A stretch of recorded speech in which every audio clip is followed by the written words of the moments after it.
Ideme dneska do nejakej kaviárne, ktorá sa volá, že Dada kaviareň. Čo?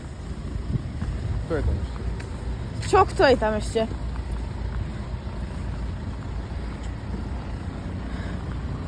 No a ideme do tej kaviárne. Ja som tam nikdy v živote nebola. A že vraj je fakt dobrá, takže poďme zistiť, že sa tam oplatí ísť. A ideme pozrieť, čo tam je. Neviem ani, kde to je, ani čo to je, ako to je.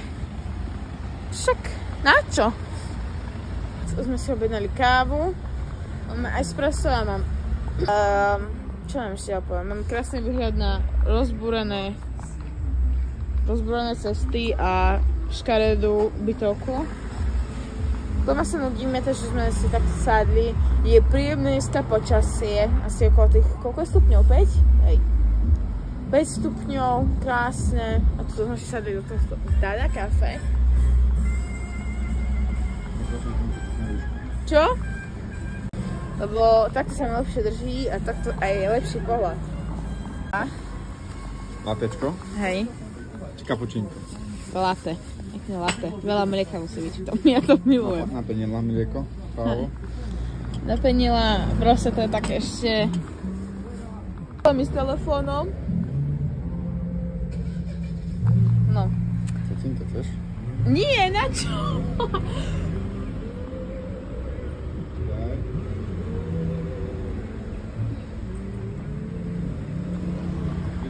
2 hours. Takže takto.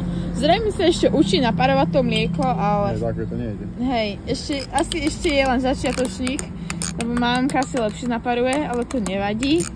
Všetci sa niečo učíme, tak to treba povedať. Ale...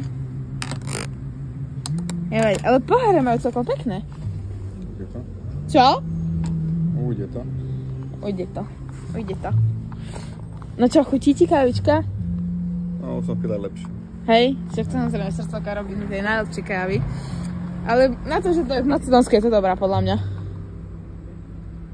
Či? Hey, yo, what's up? Dobrý Reno. Zase mi kladneš grify moje. Macedonian coffee break, yeah. Dali sme si espresso, yeah. Cappuccino. Cappuccino, yeah. V Macedónsku a ohľadne v Tetovej je veľmi ťažko nájsť kvalitnú kávu, ktorá sedí vašim detailom. Akože je to fakt ťažké. Jo, tu som vlog 113. 13? Ja iba 3. Lej Jack. Pozdravujeme všetky. Tak od z Dada Cafe. Dada Cafe, yeah. Dada Cafe. Aj takto, také je. Takže vám tak poviem, že v Macedónsku je to fakt ťažké nájsť dobrú káviareň, ktorá vám vyhovuje, keďže chodíte z Európy a tam máte 500 druhov kávy a tu máte iba 30. Takže je to fakt ťažké nájsť dobrú kávu. 25. No, nie sa dobrá. Tam je šéfa vnútri.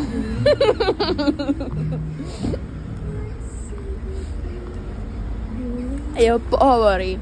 Ako ide? Prečo zdravo takto? Keď si celá rodina influencery skoro, okrem ocina, Starka, aj tá Starka je akože influencer. A takto to ako vyzerá. To sojové mlieko. Svelkové, alebo madlové. Kokosové.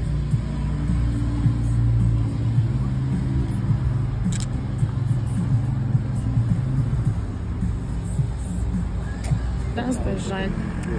Sám prihovorím ja. Dávam tomu taký kvalitných 6,5 boda.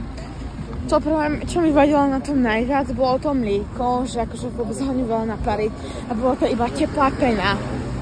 A to bolo všetko, takže to sa mi absolútne nepáčilo. Bolo to také... A teda. Hodnotím to. To bola 6,5, že sa vedem s takým určite tak nejaké isto, bolo proste taký istý vkus, takže... Bye!